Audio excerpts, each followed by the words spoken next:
guys, welcome back to my channel. Today I created this video reviewing and trying out for the first time the new Wet n Wild Photo Focus foundation. This claims to have no photo flashback. It has been tested in 7 different lightings and they do have a very wide color range. This is only $5.99 at the drugstore. So that's a really good price point if the product is good. I also tested out from the same line the Wet n Wild Photo Focus Concealer, and this is the lightest shade in the shade Light Ivory. And it also makes the same claims that it's supposed to have no photo flashback. It has been tested in 7 different lightings, and the same goes for the Wet n Wild Photo Focus Pressed Powder Compact. Says the same thing on the back, just like this. Same thing this said on the packaging. If you want to see my thoughts on these products, and just keep on watching. And if you do like this video, if you like me, please don't forget to give it a thumbs up. Just hit that thumbs up button right below. And also subscribe. I do post 3 videos a week, Monday, Wednesday, Friday.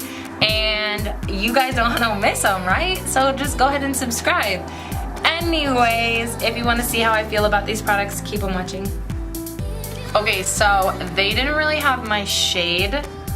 Well, it wasn't in stock, the one that I think would be my shade. So I bought 2 different shades. This one is called Rose Ivory and this one's called Soft Ivory. I'm pretty sure Rose Ivory is a little too pink and Soft Ivory is a little too pale, but this is what I have to work with. Murphy. It says it was tested in 7 different lightings. It's supposed to be flashback free. It says goodbye photo flashback. And yeah, it's cruelty free. It's also vegan. It does say on the packaging here that it's vegan. And my hair is wet because I just got out of the shower.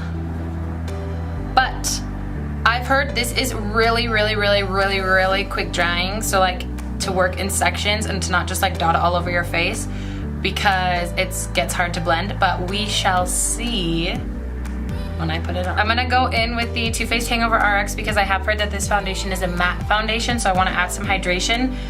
But I'm also going to add a little bit of the Becca Backlight Priming Filter. Okay, and also today I will be using my Beauty Blender. Okay, freaking alfalfa here. So, one of the cool things about this foundation, it's a drugstore foundation, but it's in a really like nice packaging. It's glass. Most drugstore foundations are in like plastic or in like squeezy tubes. I know some are in glass, but anyways, this is pretty glam for the drugstore. And also, it has a spatula applicator. So if you wanted to, you could just put it onto your face, which I know like might not be sanitary to some people, but to me, it's sanitary in my book, so I kind of like that about it. And I've heard that it is medium coverage, so I'm just gonna go in and apply this. I'm probably gonna mix these foundations together. Probably won't be my shade, but we gonna test it out, okay? I'm gonna start the application.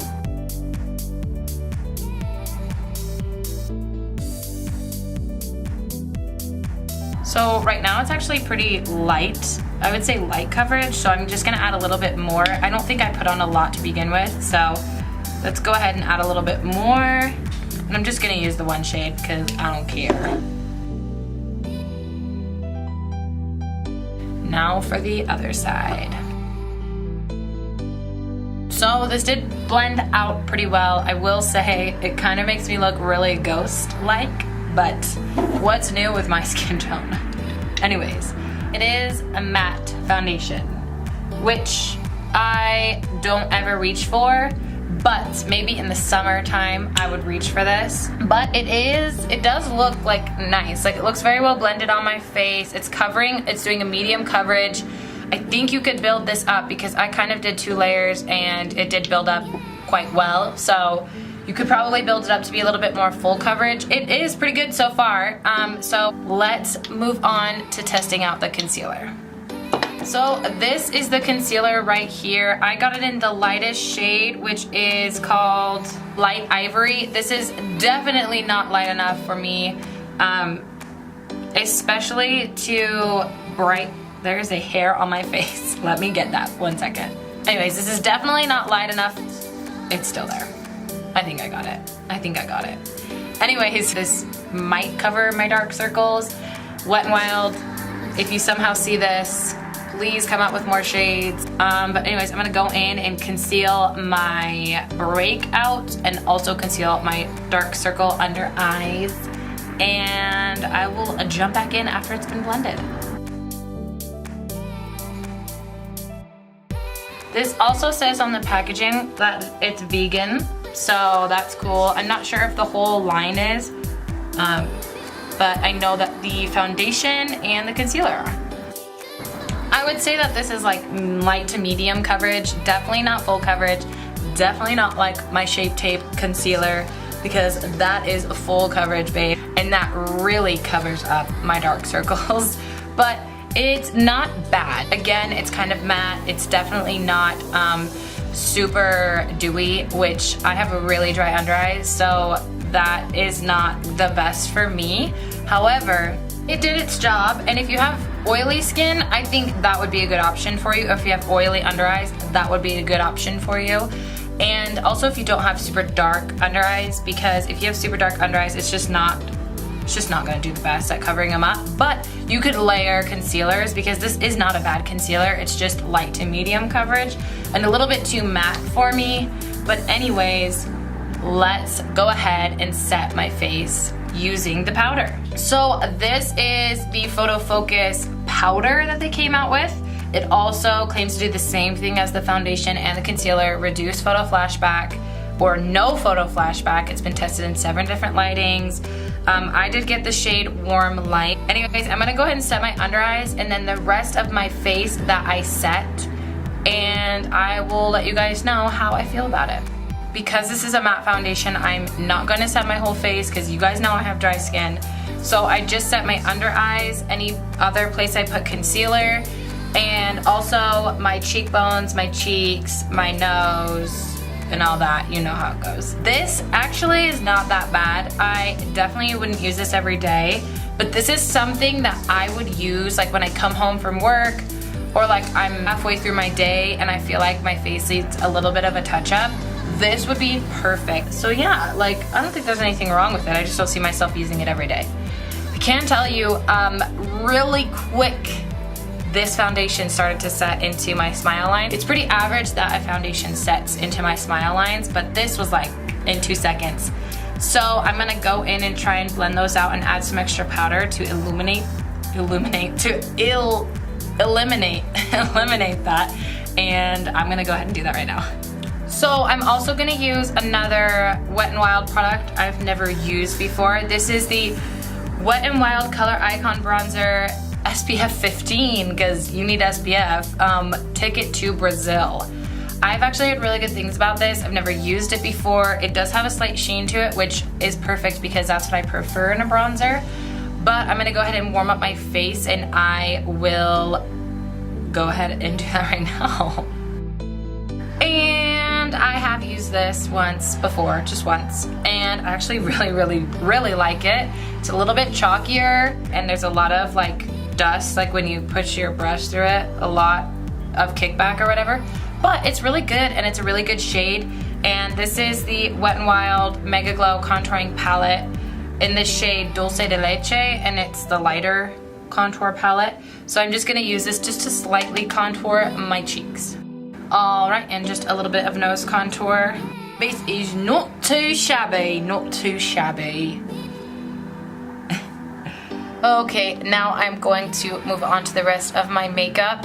As I am finished, I will jump back on and give you my final thoughts about these Wet n Wild new products, and also just those products that I hadn't tried before. And I will let you know my final thought. I will see you guys in just a minute. Well, it'll be like more like a second for you because it's gonna hop right into it right now, but for me it's a couple of minutes, so see you guys then. Okay, so we've got our full face of makeup on. I just did really simple eye and then like the bright fuchsia lipstick, which by the way is Jeffree Star Masochist. So let's get into the final thoughts. The final thoughts with this foundation, if you have oily skin or even normal skin, this will probably work really well for you. I have really dry skin. It would work, but it would definitely not be preferred. For summer, I think I would wear this occasionally, but in the winter, definitely not. So right now, I won't probably be reaching for this at all, but it blended fine. You know, the concealer blended fine, the powder was all right. But for like an everyday makeup, I just feel really dry already. And honey, I spritzed a shiz ton of my Mario Badescu spray on my face and I still feel dry. And I moisturized before this and everything and I still feel dry. So I probably won't reach for this too much, but it does look good on my face. It looks very well blended, it looks clean, it doesn't look too cakey or anything. So I do recommend this for you if you have normal to oily skin or oily skin. Even if you have dry skin, this might work for you. It is a really good option, especially for the price. I think it's $5.99. So that being said, definitely give it a try if you are in those skin categories. As far as the concealer goes, I honestly don't ever see myself reaching for this. I hate to say it, but like just not enough coverage, way too dry. It was not that easy to blend out. I mean, it looks blended right now, but it was not easy to blend out, and it's not a great color for my skin, not brightening at all. Like I feel really weird kind of not having like my super bright under eyes with my Tarte Shape Tape, which I have the lightest color in. But that being said, I don't think it's a bad concealer, I just don't think it's for me. As far as the powder goes, this is definitely not something I'd use every day. Like I said earlier, this is something like I would come home halfway through my day and like pat on if I needed like a little extra help. This is a good color for my skin. I don't think there's anything wrong with this powder. I'm just so obsessed with my Hourglass Ambient Lighting Powder, especially because I have dry skin, for setting my face, that like I probably just don't see myself reaching for this. That being said, this is not a bad product. Go pick it up. This is a very good drugstore find. So yeah. As far as the bronzer goes, I know this isn't a new product, but I really do like it. It's definitely gonna stay in my collection. If you watch my channel, you know that bronzer is like my favorite thing ever. So I do like to collect bronzers. I will use this in the future. Good color payoff. Wasn't super chalky, wasn't super like overly pigmented or anything. So yes, good stuff. And for the contouring palette, like I said, I've already used this and I really like it. Not the like most incredible contour shade, but this definitely works and I can see myself reaching for this occasionally here and there, now and then when I want to switch things up. Okay, so those are my final thoughts on the new Wet n Wild Photo Focus line. Thanks so much for watching this video. Please don't forget to give it a thumbs up if you liked it, and please don't forget to hit the subscribe button, and you'll never miss another one of my videos. And I love you guys very much. Have a wonderful morning, noon, day, evening, night, afternoon, whenever you're watching this, and I will see you guys in my next video. Bye.